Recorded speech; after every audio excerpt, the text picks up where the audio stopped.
All right, welcome along, everyone. Looks like we've got about 35 people here. We are expecting a few more, but they're running late, so we can get started. Welcome along to the launch event for Dark Times Academy. Along with this event, we're now launching our website, which is darktimesacademy.co.nz. So that's live now. You can see on there our first block of courses that we're doing, and we have the tutors, the instructors from those courses here at this launch as well. So we'll have the opportunity to hear from them and hear about the courses that they're running after our main event with Chris. So while we're waiting for Chris to join us, feel free to have a look at their website and also sign up for our newsletter. That'll be the best way to keep informed of what's happening. We do also have some social media profiles that you can follow on Blue Sky, on X, formerly known as Twitter, on LinkedIn, and on Facebook. So those are going in the chat now.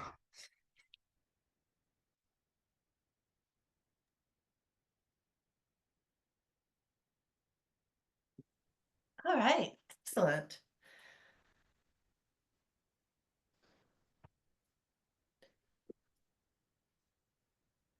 So how about if, given that Chris is running a little bit late, so sorry folks, I've been talking with Chris today. I'm not entirely certain where he is.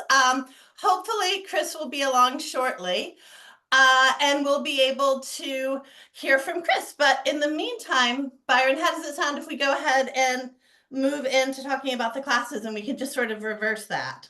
I think that's a good idea. Yeah. Excellent. Piers, I'm assuming you can hear me. You were on sorting things out with Chris if you can manage to do that. Thank you so much, Piers. All right. So what we were actually going to do here is we were going to let Chris talk first, and then we were going to talk a little bit about the classes that we're going to be doing.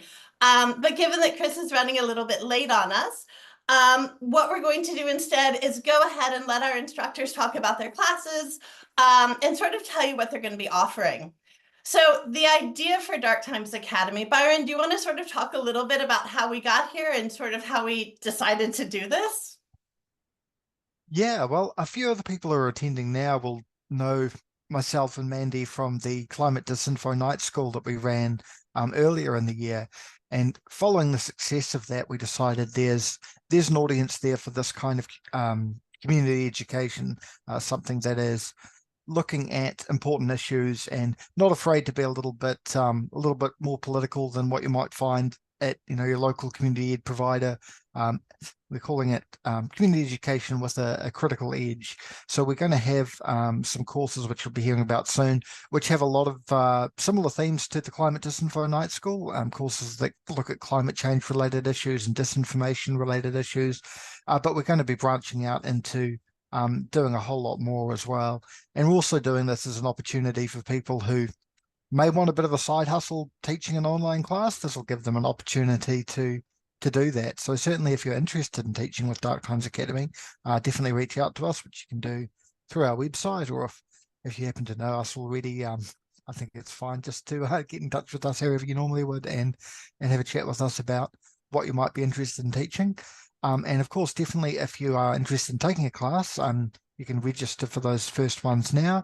And also if you're interested in sponsoring a class, there will be people who want to take our classes but don't necessarily have the means to do so, but you can sponsor a class in order for someone else to be able to take it. So if you're here and you have the means, think about that as a possibility as well.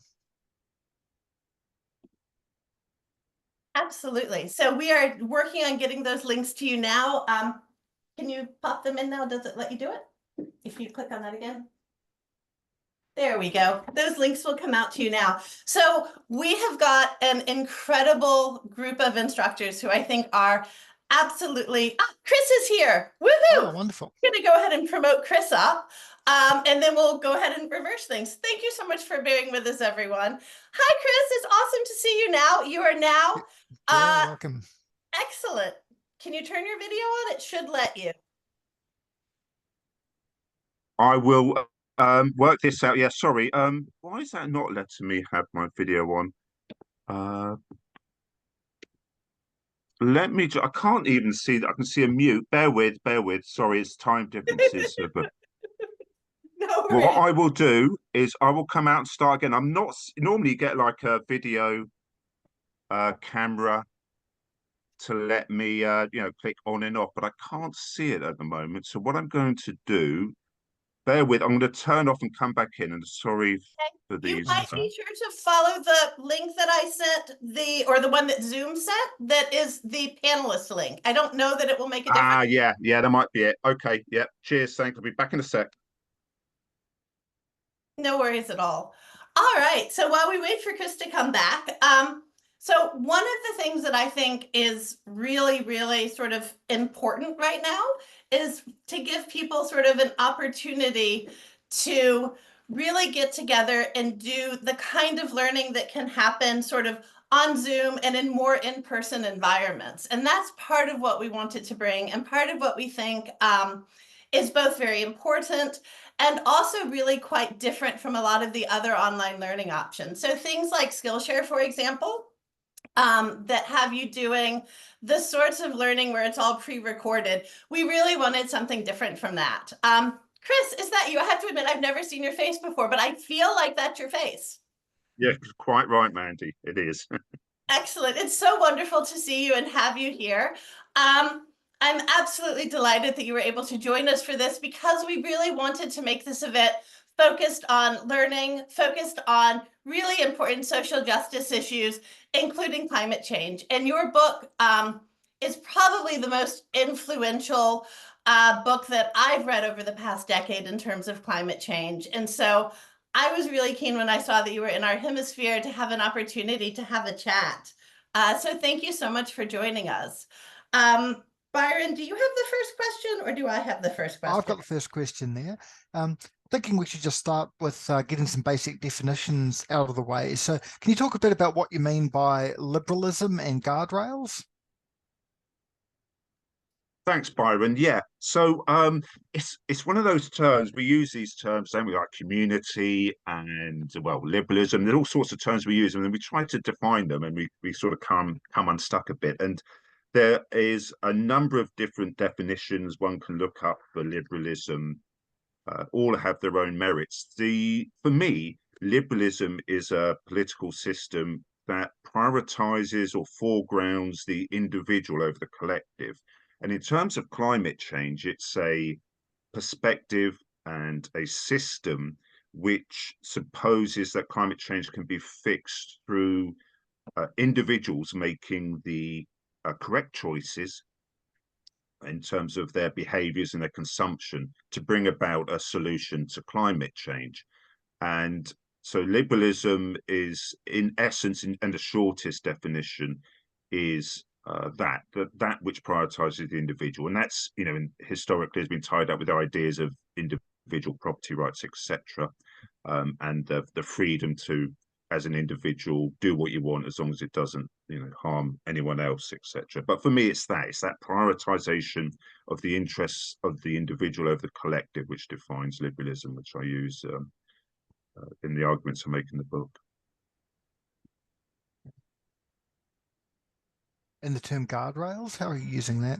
Yeah, guardrails. So it's a term that I've taken from the literature on climate change and the science. So back in the mid 1990s, German institutions the acronym is WBGU, and I think it's sort of the German Institute of Global Governance or something like that is the name. And they it was from those institutions, that organization, the idea that there was a dangerous limit to climate change really originated. And they talked about how they defined this dangerous climate change as 2 degrees of warming over the average prior to industrialization. They talked about this, how they arrived at this by thinking about guardrails. So they looked at how what the climate was like when civilization, the Holocene, over the last 10,000 years at the end of the last glaciation. What was the average temperature during that time? And then from that, seeing that 2 degrees would bring us in touch or beyond these guardrails, beyond which climate change became dangerous. So that is the term, that's how it's used. We now often think about boundaries, talk about boundaries and planetary boundaries. It's an interchangeable term. I've grounded it in guardrails. It's simply because of that's where it was, that's where the 2-degree idea came from. And I wanted to sort of map it onto that. So that's how but in the book, I talk about, and we'll come to that in a little while, I talk about sort of guardrails in a political sense. So they're ideas, ways that we think about what kind of problem climate change is. And those political ideas, those political frames, act as political guardrails. So they protect or they prevent the discourse, the debate, the argument straying into politically dangerous territory. So that I'm trying to use the guardrail idea across both of those interrelated concepts, and hopefully have a chance to talk about that in a bit more depth. Just seeing we've got a question in the chat there that relates a bit to that, asking, can you please distinguish between liberalism and libertarianism? Yeah, that's a great. I did see that pop up, and it was sort of on my mind, thinking, "Oh gosh, what would be the answer to that?" So I think also related to that is the idea of neoliberalism. So these are all kind of variations on a theme. So I think they're all, to my mind, they are all elements or parts of the same principle. And whereas, so neoliberalism is really the final severance. I don't want to the final severance of liberalism from the Enlightenment ideals in which it was rooted. So, and I'll come perhaps return to this a bit more depth at the moment. But there was still within the Enlightenment a sense of social good and acting in accordance with the idea of the collective, the community, the social. Neoliberalism really tries to sever that entirely and say, no, actually, all that really matters, we get the best outcomes by simply the choices we make in the marketplace. The market is the best judge of what is the right and wrong thing to do. The choices we make in the marketplace bring about the best outcomes for humanity. That's neoliberalism. And libertarianism, it seems like to me it's like some kind of right-wing anarchism. It even for then it seems to take that idea of neoliberalism and sever any last tendons there might be to the idea of the collective, that you might have any obligation to anything or anyone other than your own sort of self-fulfillment, your own self-gratification. So I don't know that others would probably come up with a different definition, but I think all just journeys on that same departure from the idea of the collective is what's most important. Chris, do you think we could talk about the guardrails sort of one by one? One of the things that really made an impact on me in your book was sort of thinking of the guardrails as sort of the framing for the overall climate conversation, and the way in which they really sort of foreclose the options that we can talk about, the options that we can think about, and what solutions are and are not acceptable. So would you be willing to sort of talk a little bit about what each of those guardrails are and also how they work? Yeah, great. Thank you, Mandy. Yeah, so I list 5 guardrails in the book. Please bear with me. I just had to make a couple of notes so I could remind myself in a bit more depth what they were. So the first, so there's 5 guardrails, which, as I say, what their purpose is to corral and delimit the extent, the boundaries of what it is possible to imagine as a meaningful response to climate change, what we could possibly hope to do. I mean, and at the root of this, at the root of writing the book is, what I don't understand is kind of, it's clear that we are heading towards catastrophe, or at least for those people that are sort of engaged with the literature, that if we don't do something, we're in very deep trouble, and it's difficult to reverse that trouble. And yet, and it's not an outcome I can imagine anyone really wants, but here we all are sort of shuffling mutely towards that. So why is that? Why are we all seemingly okay with this inevitable outcome? And so I was looking at the language and framing, as I say, that what is it possible to imagine? What could we possibly want? And so yeah, came to this idea of the guardrails as defining or shaping that debate. So the first one of those is that climate change is not a challenge to individualism, right? We do not have to forego the primacy of the individual in order to deal with climate change. And when we see this in the focus on, as we've seen, carbon footprints, uh, changing your shopping habits, and flying less. So we can solve climate change if we just respond appropriately to the messages that we receive about how to spend our money, how to use energy, how to live our lives, put solar panels on. So the debate is really all about that. And I think what's really interesting to me is this focus. The climate change debate, there's two aspects to climate change. There's mitigation, reducing the amount of climate change there is, and then there's adaptation, living with the climate change that we can't stop. How do we reduce suffering and live with that, those climate change impacts that are now inescapable? And for a long time, adaptation, the realization, acceptance that there will be impacts and they will be dangerous and they will have negative impacts on people's lives, was like the poor cousin of climate change. It's all about mitigation. We must stop climate change, and individuals can do that to change their behaviors. Adaptation is a collective endeavor.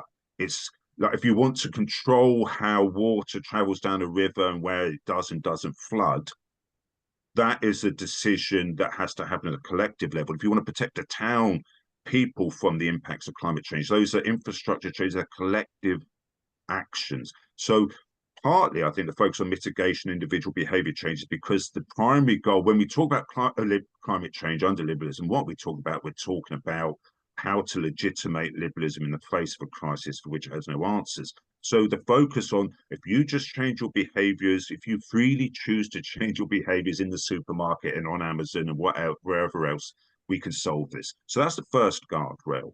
The second guardrail is that the idea that this idea of what is climate change is that the liberal constructions of climate change are universal. So what do I mean by that? So climate change means different things to different people. It'll express, will be experienced in different ways to different people. And what will be dangerous for some people may not be for others, and it may be catastrophic for others.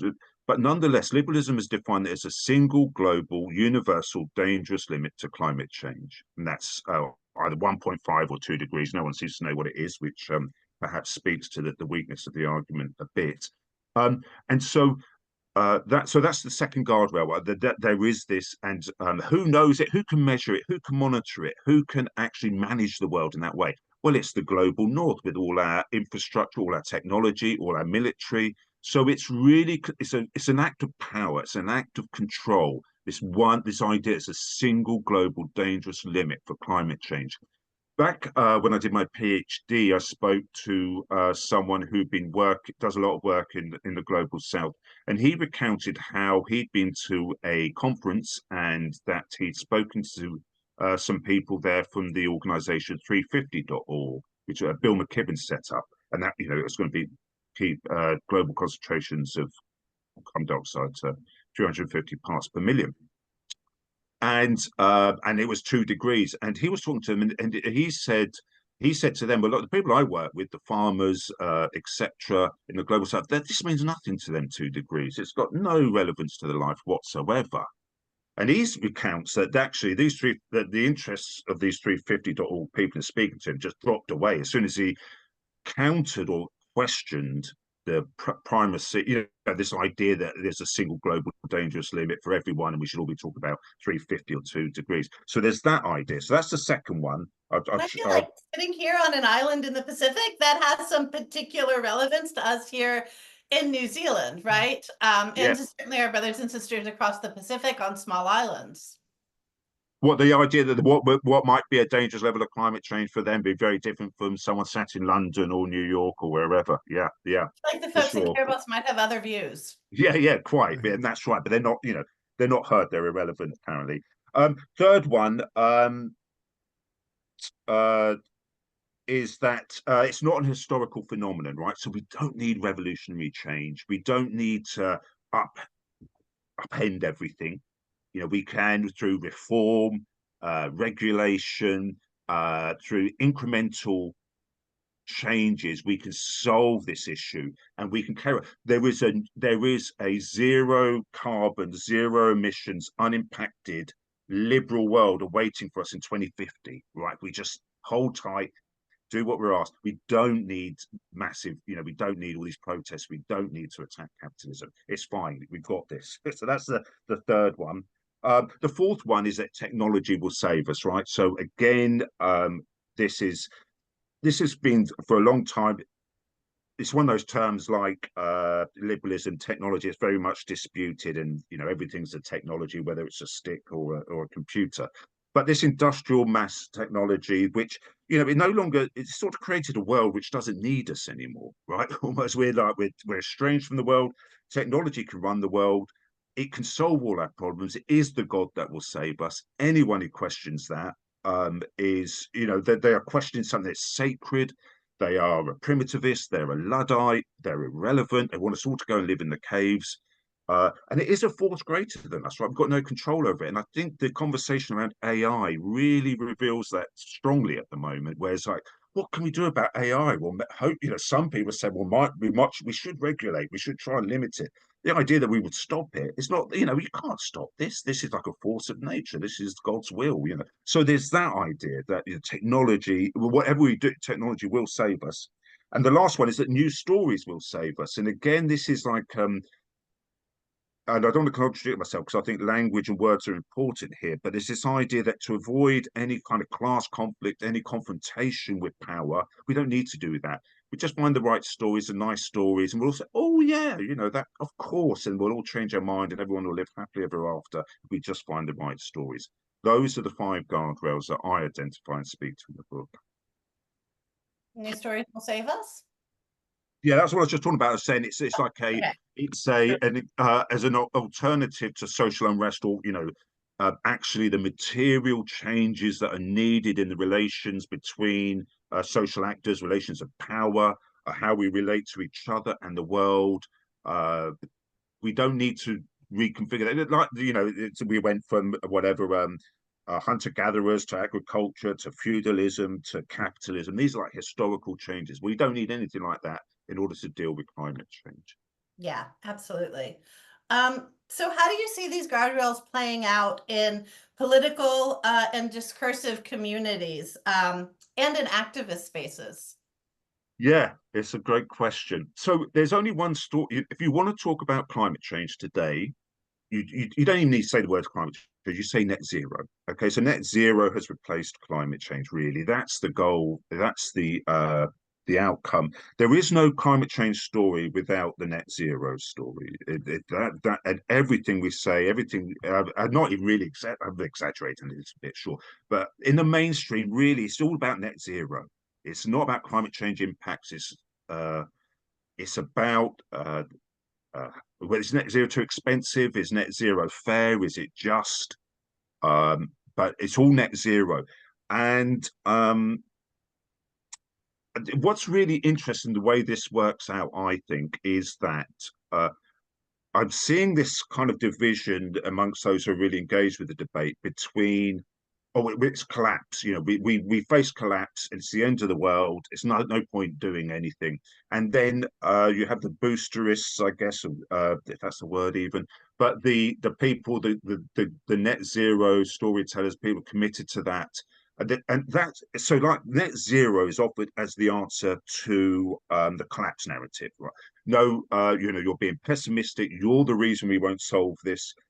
There's stories of hope here. There's stories of optimism. There's stories of agency, and those stories are net zero stories. If we and so net zero is like the sunny uplands. It's a counter. It's not collapse. It's actually a wonderful future that awaits us.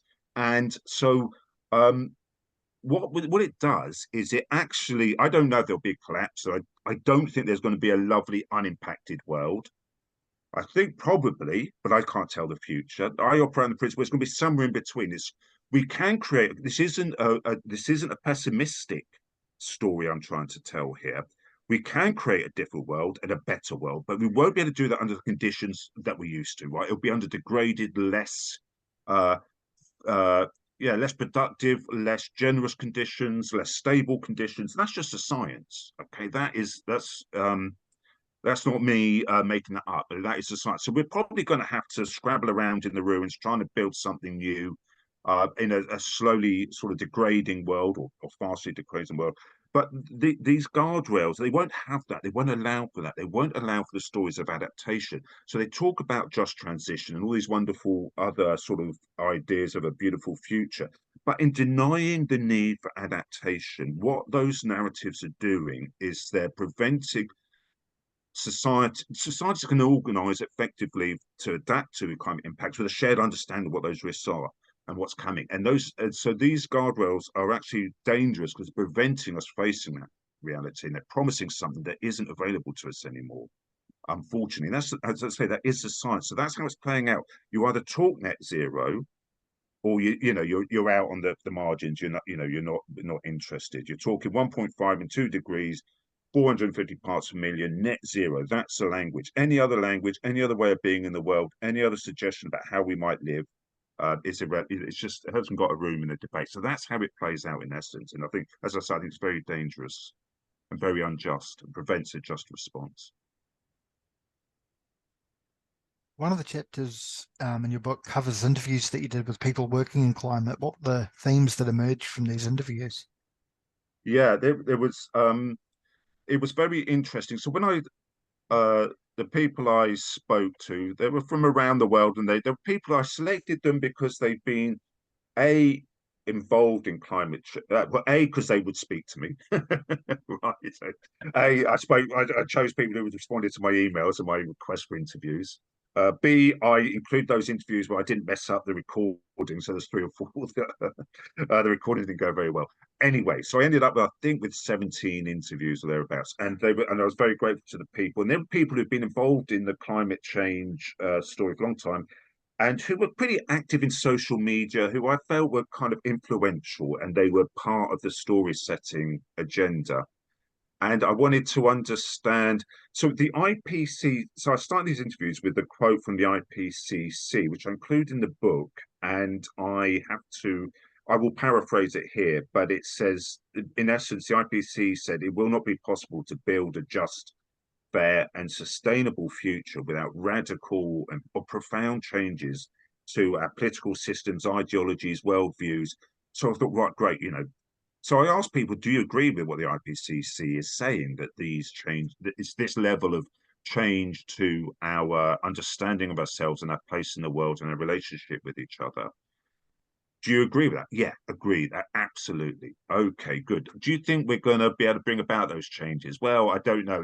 And so I encountered a lot of sort of despair, frustration at the lack of progress, and fear about what awaits us as a species and the planet, combined with a sustained belief in the people to kind of come good, step up to the plate and generate the change needed. And all were saying, yeah, I don't see it there at the moment, or there's bits here, there's bits there.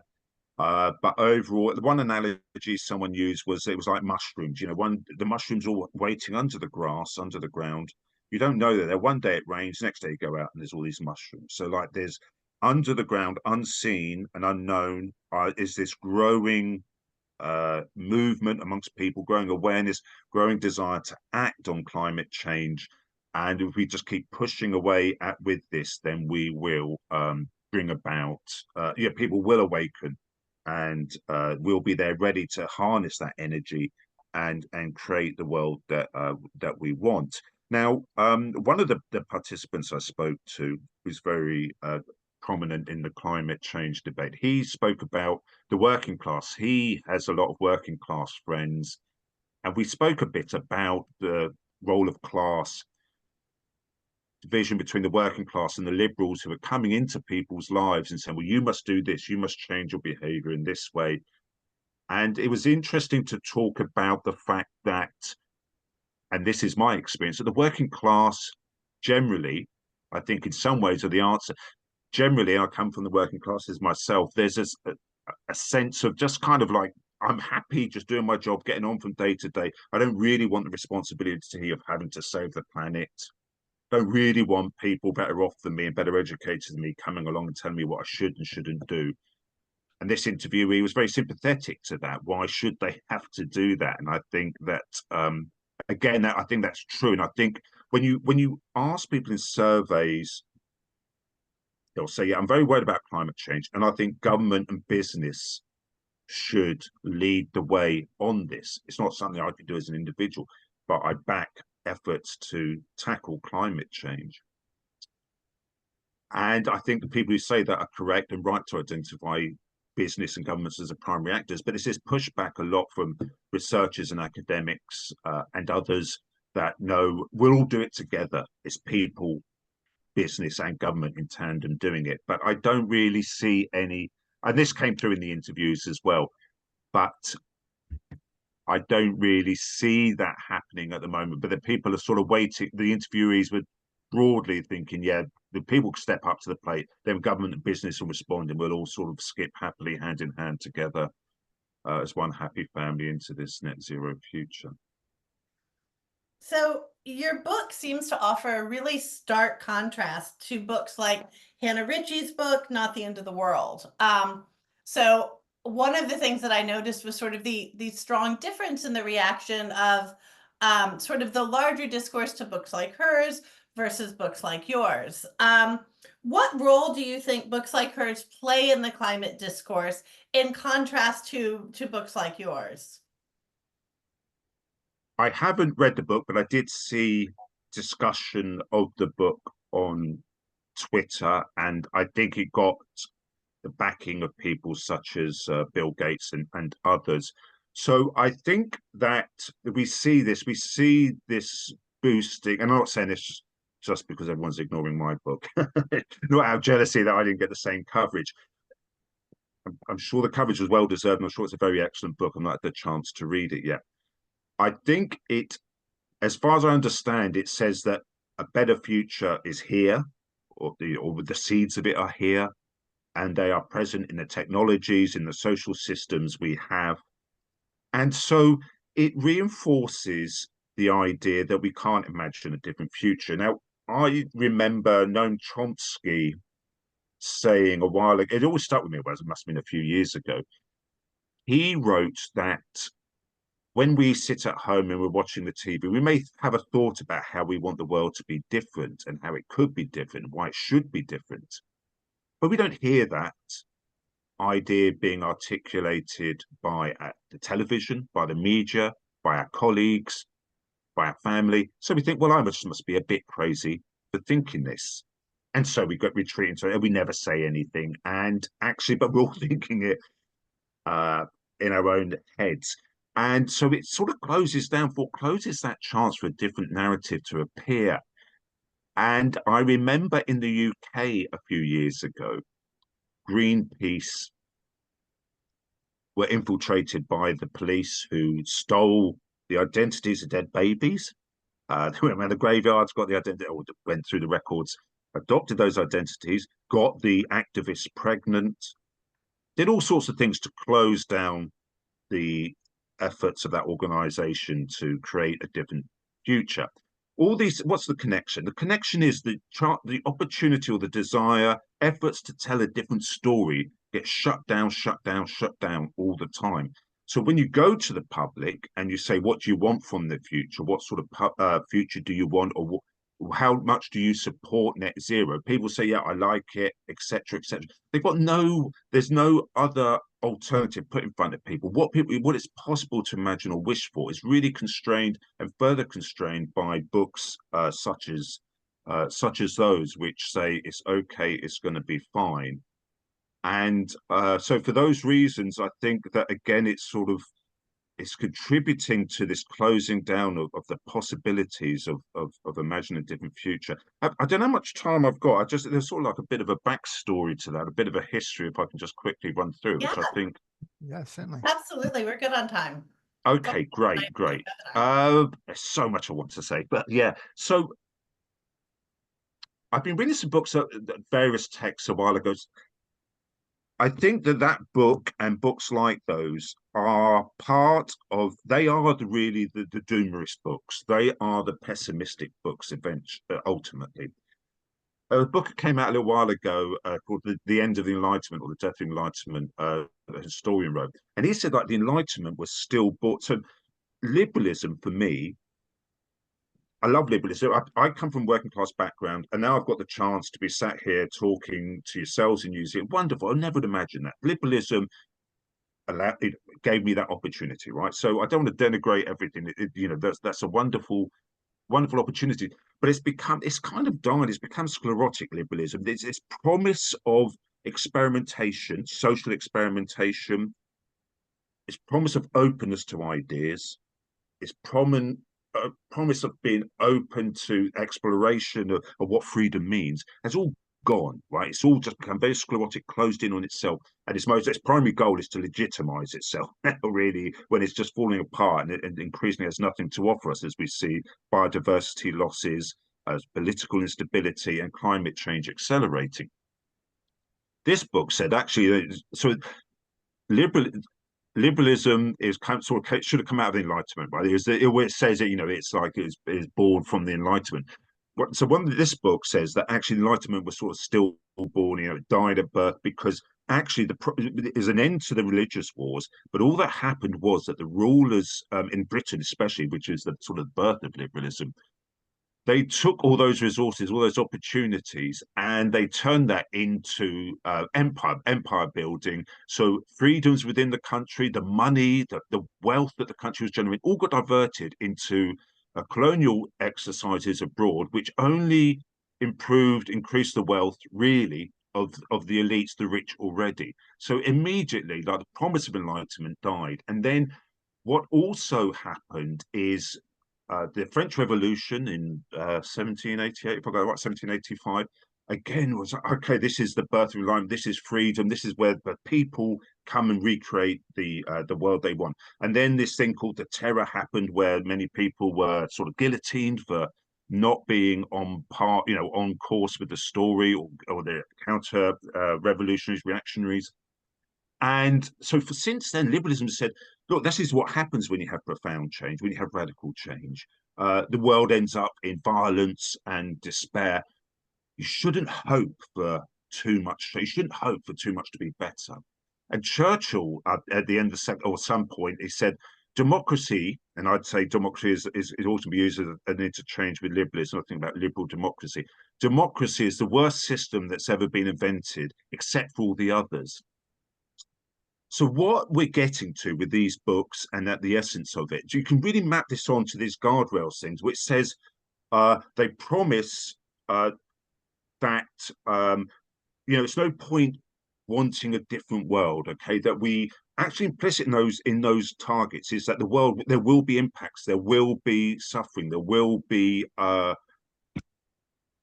great harm, great disruption, and it'll be very negative, and especially for those in the global south, etc.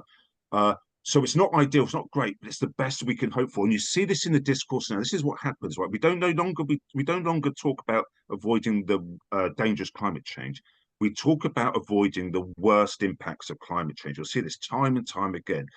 Avoiding the worst. I don't know what the worst impacts are. Maybe they're complete extinction for all life on Earth. Well, we can avoid that. Brilliant. What a great goal to aim for. It's that same thing of Churchill's. It's don't dream for too much, right? You've got to accept the world in the future is going to be much worse than it is now under liberalism, but it will be so much better than anything else you want to play with, any other idea you want to go down. So these books like that are really feeding into this closing down of the human imagination, closing down of the promise of liberalism, closing down of the potential of humanity to sustain what is. And that what is, it's clear, can no longer prevent dangerous climate change. We're heading into it now. So that is what I think is the problem with those books. As I say, I feel I don't want to denigrate other people's work, and especially not having read it, but it's part of that discourse, which is, again, is a dangerous discourse. Thank you so much. Yeah, in your conclusion, you write, liberalism has no challenges. What do you mean by that? And do you see much space for indigenous worldviews, radical perspectives within the Western and Asian traditions, or other sources for that challenge to arise? Thanks. Yes, a great question. I do, and I've spoken to it a little bit just now, but I think alongside that, so there's recently been an interest in paying homage to, respect to the knowledge of indigenous and other cultures. I'm here in Australia at the moment, and obviously, as you see the message everywhere. And I'm sure it's the same in New Zealand. Of we are grateful that we are on the land of others, etc., etc.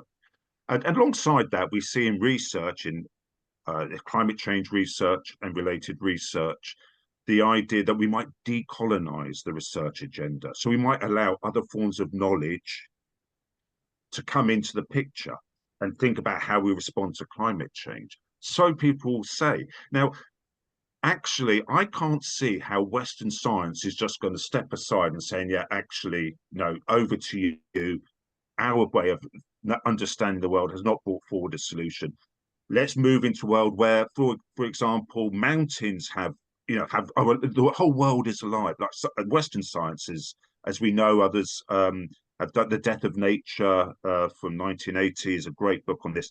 How what was seen as a living world became a dead world. It became a world that was quarterized, partitioned, so you could take that cell and you can manipulate it. It's taken out of the holistic, out of the whole worldview, and seen as little separate parts that can be manipulated, that are dead, that by becoming distant from, like by putting the leaf under in a microscope under a slide, and you're looking it through that lens rather than experiencing it through all your heart and soul, engaging with the world. You do this thing, you separate. You can know it better by becoming separate from it and treating it as a dead thing.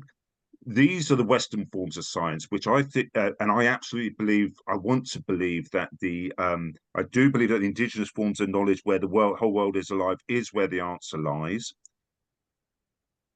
I just can't. All these discussions, I see them all the time. There's lots of great ideas out there. We could do this, we could do that. They used to live like this, we could do that. None of them. I saw some sort of conversation going on about the degrowth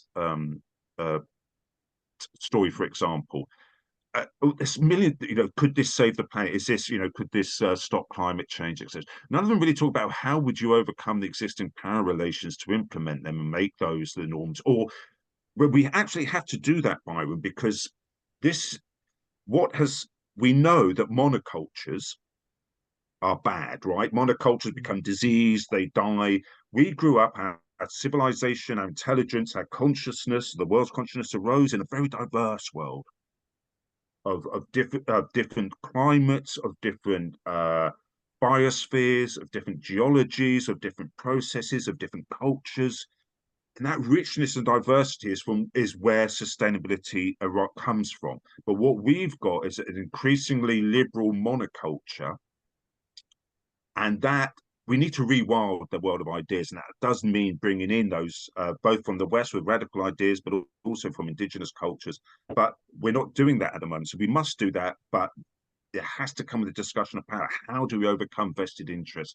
How do we do that? And that's the nasty bit that all these liberal guardrails sort of try and pretend we don't need to do, but we do need to do that. So moving into the last question here, Chris, and then we're going to sort of talk about our classes, and then there will be time to open things up for discussion. So your book is one of the best analyses of the climate policy and discourse that I have read. Do you get much pushback for not conveying a message of sort of hope and optimism? And how do you handle accusations of doomerism? Yeah, thank you. I do. And throughout my sort of academic career, in inverted commas, I've had this comment a lot, that, you're gloomy. It was it was a gloomy conclusion I wrote to an academic paper. What I would say is, it got reviewed for a journal called Global Policy the other day, and the person, I think, used the terms bleak and gloomy. and empowering. And that's, I think, so he said that it's all, you know, he was very generous in his review. And he said, actually, for all those things, it's still, actually, the book is very empowering. The ideas are not, this isn't about big on myself. I'm just, the idea that, but actually, power agency comes from confronting the reality of what we face, rather than doomerism being, oh well, I'm a doomer. And again, I'm not. I'm not saying it's total collapse of society, but I don't. But it's not this kind of happy clappy religious kind of iconography of what net zero in 2050. It's not going to be that.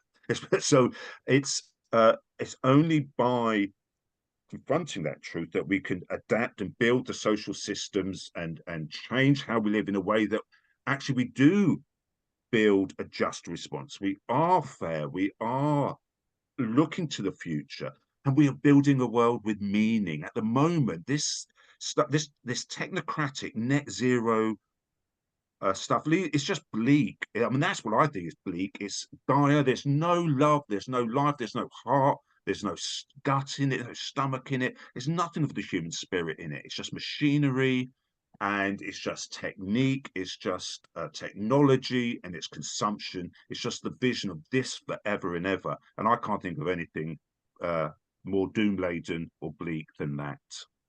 I agree. And that is it for now from you, Chris, but stick around because we're going to do questions afterwards. Thank you so much for joining us. It's been a real privilege. Thank you so much. Yeah, I'll hang around. I've gone on mute. Thank you so much. So part of what Byron and I want is to provide opportunities to not only make the world better in a future sense, but also for us to have fun together, for us to learn together, to build opportunities for really sort of personal, interpersonal connections in a learning environment. So we sort of sent out a, hey, we're thinking of doing a school thing. Does anyone want to teach for us message? And we got some of the most amazing people who responded and were like, yes, we will go on this completely, untested journey with you. And we will try and do our best to make this work. So 5 of those people are here tonight for our first batch of classes. And we are going to do a little 2-minute blurb from them. Unfortunately, 2 of them are away right now or are sleeping because they are in the United States where it is past their bedtime. So I'm going to play 2 blurbs for you. And then the 3 who are here with us, I'm going to go ahead and promote them to panelists, and hopefully all of the tech will work.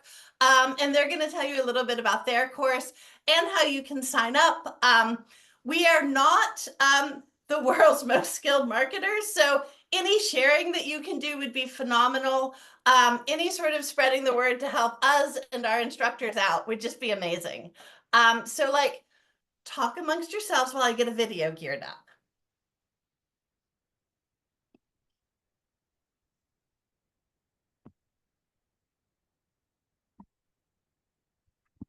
Go.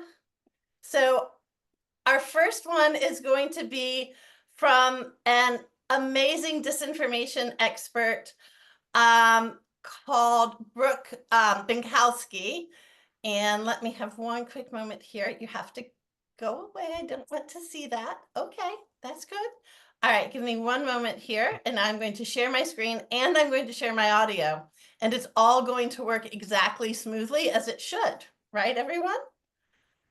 Give me one moment here.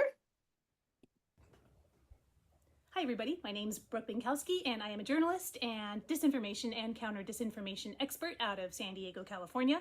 I will be teaching the Fighting Disinformation course, which will be 6 weeks of learning how to recognize specific disinformation tactics, how they work, how they spread, and most importantly, how to fight them on the ground. This goes beyond just debunking and saying, actually, that's not true, which does have its place, but I will be teaching you so much more. I'll probably also be telling some mildly inappropriate stories about my career as a journalist, which has gone on now for 30 years, so I think it'll be a fun time.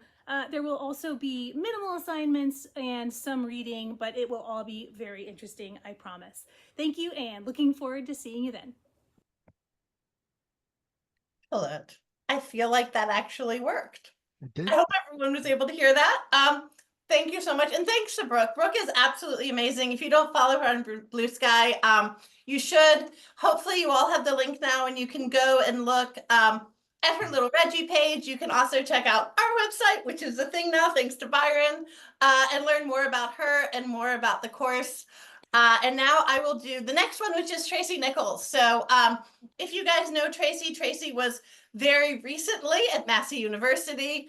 And part of what really made me excited about Tracy and her class is she had been sort of working on some things at Massey that she had been hoping to turn into a course, but didn't exactly fit, but was still something that she felt really passionate about. And so when I was talking, I was like, Tracy, you can do the awesome thing here. Like, design the course that you want to teach and that you think is interesting. And we'll see if we can find you some students. So give me a moment here again to get her video geared up. Tracy is a phenomenal teacher and a phenomenally experienced teacher. So if part of what you're interested in is political theory, Tracy is absolutely the right person to go to for that, as well as if your interest is feminism. So I'm going to go ahead now. I'm going to click share, and it's all going to work again, right?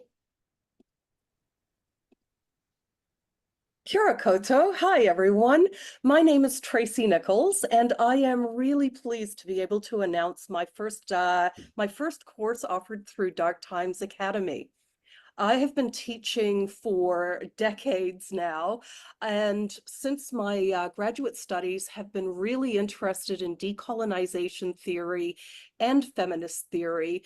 So one of the things that I've been doing for years is following this idea of the rise of the global South, the shift in global power relations, and the ways in which feminist movements are working with that and outside of that. So recently I was reading in contemporary Chinese politics, this discussion of de-dollarization and what will take the place of the US dollar as the reserve currency. And I started to put the post-coloniality and the feminism together. And I started to think about this idea of the rise of the BRICS nations, Brazil, Russia, India, China, and South Africa, and started to really question whether or not this is going to be a good thing for feminist movements committed to gender equality and feminists like me. So this course that I'm offering, it's a short course, but it is a very real-time exploration of how we can do political theory in caring, imaginative, and respectful ways, how we can learn to think critically but boldly about the futures that are lying before us. So this course will not be a rehash of lectures I've been giving for 20 years. It will be a deep dive into a question that is burning in my head and heart right now. So I would very much love to see any of you who are interested in what it might mean to throw bricks at feminism. Thank you so much. All right, that was awesome from Tracy. So thank you so much. I think we are going to move now to the people who are here, beginning with Phil. Let me see if I can find you here in the list, Phil. One of the things with the class that Phil is teaching is he sort of, approached us through a friend and was like had some ideas. And I was like, you know what? I think that what we need to do is take your idea and maybe focus a little bit more on sort of advanced literacy. And Phil was up for it, which is absolutely phenomenal. Because I do think that advanced literacy techniques is one of the most important basic skills that all of us need to revisit. So Phil, you should have video access as far as I know now, and you should be good to go. Kia ora, can you see me? I can't see you. I feel like I should be able to see you. Can you see can me just now? talk if we can't manage to get it on for you. I'm trying to find an option where I can actually, I've got audio, but I got no video. Do you mind doing it with no video for now? And I will Yeah, work on yeah, it. Yeah, I don't mind. I can just talk. Kia ora. I don't know how many people are from outside of New Zealand. I suspect a few, but in New Zealand we say kia ora to say hello. I'm Phil, or Dr. Phil. I have been a teacher for about 23 years and a writer. I've published about 200 books, mostly for the education market, including 9 novels. So I've got a doctorate in education where I explored how teachers teach creative writing. So I'm really passionate about teaching adults, and I also work with a lot of underprivileged kids. So literacy, I'm really focused on lifting literacy not only in adults but in children as well. And my philosophy really stems from this wonderful French philosopher called Jacques Rancière, who believes everyone's equally intelligent, and the only thing that divides us is will. So your will or desire to be better, to be a better reader, to be a better writer. And what that takes is someone to motivate you, which hopefully is going to be me. So I'm very conscious of the fact that the internet is causing my brains to dribble out of my ear sometimes. So I'm really quite keen on getting people back to reading and writing, and especially critical reading and writing and critical discourse, which is basically a flash word to say conversation about reading and writing. And yeah, I really like stories, and I really like talking to people, and I really like helping people, to be honest. Can you hear all that? Yeah, absolutely. Thank you so much, Phil. I'm You're really welcome. sorry. I thought that you would have video access. Yeah, I've got nothing on my screen, which is just weird, and I don't know I'll have why. to do it differently next time to make sure this doesn't happen again. I can see you all right, and I can see everyone else, and I can see all your videos. Well, let's go ahead and move to Alan here. Give me a moment here, Alan. I think I used the wrong button with you, Phil. I think I was supposed to. Hold on. I'm so sorry, Phil. I can join as a panelist. Look. Sorry, I used the wrong button. Sorry, I promise Phil is a person who looks like a person. Can you see me now? Yeah, we think we Oh, could. hold on. No, hold on. There Now you we can see me can. now. Hooray! There we go. Huzzah! All right, you so can much. see me. Now we get to see the Deadalorian t-shirt. Oh, All can right. you see that? Yes. Sorry. All I right. didn't think anyone would be able to see my shirt. My son gave me that. So Oh, wonderful. yeah. So I think I've said everything I need to say, I guess. Is there anything else? You know, it's an 8-week, it's an 8-week course. Yeah, there's going to be readings and some quizzes and possibly an assignment, but I'm not really that keen on assignments personally after sitting so many through my life. So it's more about discussions and critical, like I said, critical discourse. Yeah, exactly. And building those underlying skills that we need to engage with all of the really cool topics. So. Yeah, and I don't know if I mentioned, but I just wrote a couple of books for a US publisher on conspiracy theories. So I'm all about trying to find the facts and get to the truth, essentially. So yeah, debunking, I'll make that clear, debunking conspiracy theories. Not for them. No. Thank you so much, Phil. You're Alan, welcome. on to you. Kia ora koutou. I'm Alan Robbins. I am the AI lead at the Brainbox Institute, which is a think tank and consultancy that works on tech policy, and I am teaching the class AI in the Real World, a Pragmatic Approach. Now, we had a mention of AI earlier. There are a lot of grand narratives around AI, how it's going to save the world or destroy it, or maybe some strange, unedifying combination of the two. But in reality, it's not going to do either. It's a pretty powerful tool, but it's a limited one. And the ways that it's being approached right now are quite odd and the product of a very, very strange economic and cultural environment that it's coming out of.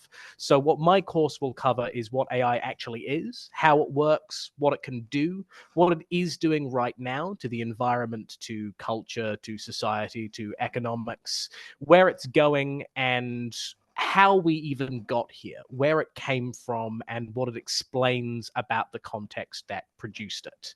It's going to be 7 weeks with a break week in the middle so that I can attend my best friend's wedding, which means that you'll all get a break there. There will be mainly discussion. We'll have hands-on portions with some AI systems. At first, figuring out kind of what makes them tick and the things they are capable of.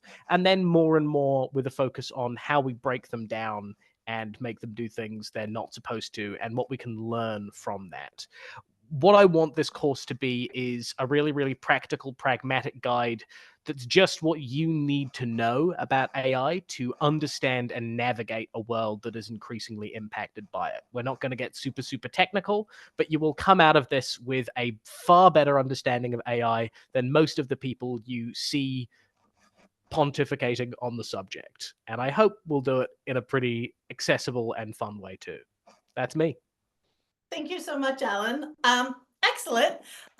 Piers, I am going to do this correctly, and I'm going to promote you to panelist.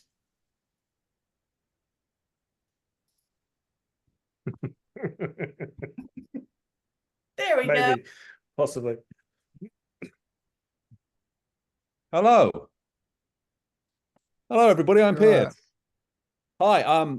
I'm really interested in Alan's course because I'm actually going to be debating AI next week at the Forensic Debating Club in Christchurch. But that's not what I'm going to be talking about in my course. I'm an environmental anthropologist, and I used to teach at the University of Canterbury. I was a fellow of the Rachel Carson Centre for Environment and Society, and I've spent a hell of a lot of time doing really fun research in Nepal, in India, and Sri Lanka. I used to teach the global ecological crisis. They gave me a nice award.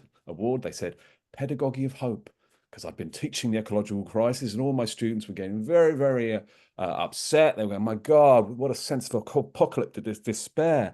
How can I exercise meaningful agency in the face of all of this? So I went away and I spoke to my colleagues. I said, let's do this differently. So we brought in the grassroots movements, the activism, revamped the whole approach. So teach the problem, but not so it makes you miserable and want to slit your wrists. So I've also worked, though, as a consultant on climate change and sustainability, done all sorts of work on things like decarbonization, energy transition, climate disclosures, climate adaptation planning. Yes, very close to all that net zero stuff Chris was talking about. But I'm also an advocate for post-growth transition. I recognize that this net zero stuff is problematic. Just yesterday, Air New Zealand says, yeah, we're giving up on our climate targets for 2030. We can't do it. I wasn't surprised because I've already told the Climate Change Commission that all these plans were scientifically implausible, which is a real shame because there's brilliant people doing great work in this sector. I've been involved. I've just had a paper with someone from Christchurch Airport about all their amazing work on decarbonisation and energy transition. But what I couldn't talk about was the fact that the plans wouldn't work, and they're not working. So what is this post-growth transition thing? Well, I do all this other stuff. And for a long time, I had to keep it kind of separate because I thought, oh, it's going to upset the sustainability people. So I'm in the Green Party where I run the Degrowth Greens Network. And I'm also a member of an organization called Degrowth Aotearoa New Zealand. And they're supporting the course I'm offering. And I also work with the Wellbeing Economy Alliance. So that's a little bit about me. What about the course? So it's all about the predicament of being human.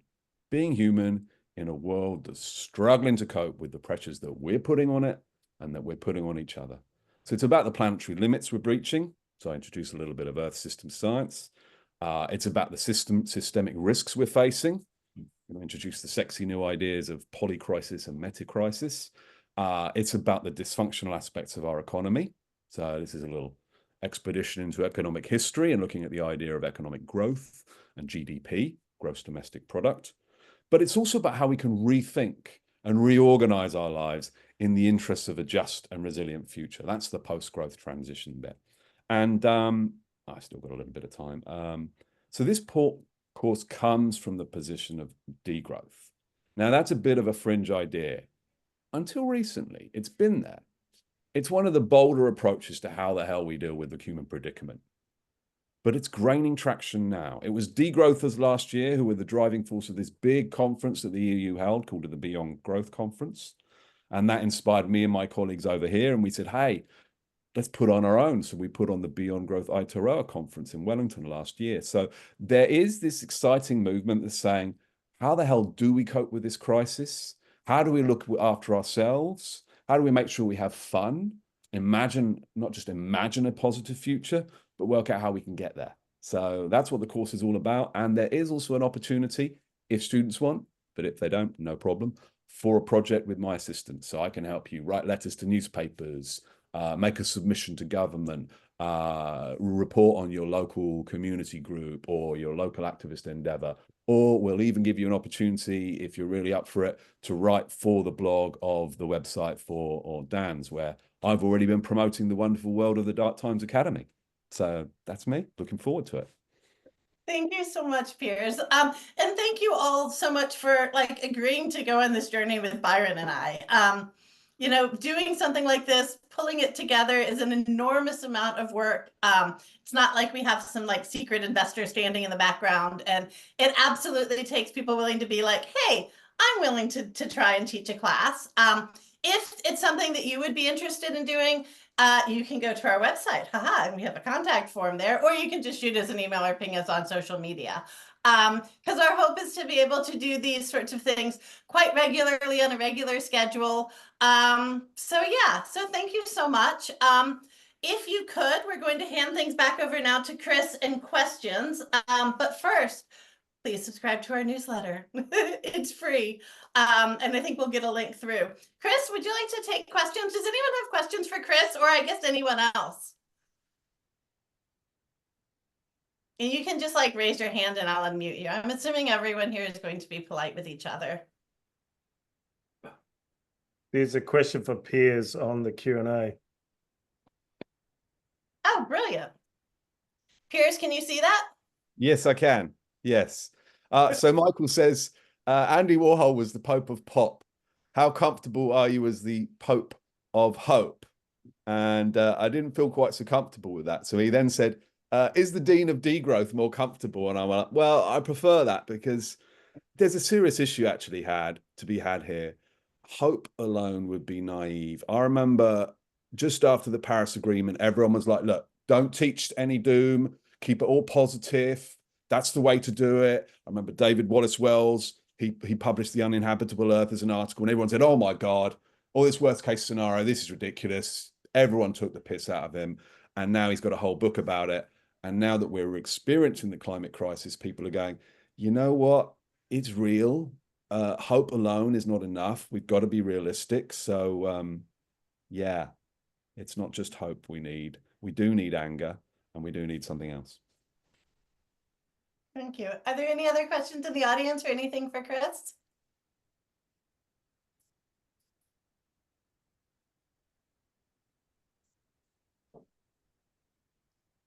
All right, shall we? Oh, Stephen Little has a question. See, I just got to be a little bit more patient. Hi, Stephen. What's your question? You unmute yourself and you'll be able to talk. I'm unmuted. Hi there. Seems my camera's not turned on, but yeah, just to say, I'm taking up on the indigenous knowledge and the non-Western philosophies. I'm engaged with an initiative out of actually based in the States, but it's a very low-cost virtual university, really based on the African philosophy of Ubuntu, which is I am me because you are, a collectivist understanding of the world and a holistic one. And you might say, in a sense, our objectives are relatively conventional. They're really to improve capacity amongst young Africans. We've had some fascinating, really engaged and, dare I say, optimistic sort of graduate students coming on board on a very low-cost basis. So I think there is scope, but I think certainly, listening to this morning, we also do need to have a reality check about what is actually facing the planet. I mean, I've been involved with the UK Labour Party for 9 years, at a point where I thought we might actually have a serious engagement with the climate crisis that's facing the planet. That's been squandered in an exchange for fiscal responsibility, which I think is probably the last thing we need in the face of this this crisis. So I'm greatly heartened by your initiative, and I look forward to delving into the range of courses that you're able to offer so far. And I can put up the link to Australia University so people can Wonderful. have a feel for the model that's being developed. Okay. Thank you so much. Chris, we have a question here from Zooey. What is your vision for the future? Is it revolution? It is, but I'm wary. I'm an angry old man and probably a bit of a coward. Would I be at the front of the barricades? I don't know, but I just feel that, when I look through history, it seems that those incumbent with power and wealth and influence won't give that up without a fight. So I don't see any the reformist incremental step-by-step agenda is running out of time. It's sort of had its chance. And indeed, when the climate change debate first started, and I remember back in the late 80s, there was a number of voices. There was this discussion about potential radical changes. You had things like Earth First and other quite activist or others talking about this, and it feels like it's the only real way that we can bring about that. Whether it will happen or not, I don't I don't see any scope for it, but I don't see how we could build the world that is better for the most without wresting that influence and power from the few. I suppose it'd be easy. Thank you so much. Are there any other questions for anyone? Or shall we start wrapping up? Bye-bye, Phil. Thanks for joining us. Excellent.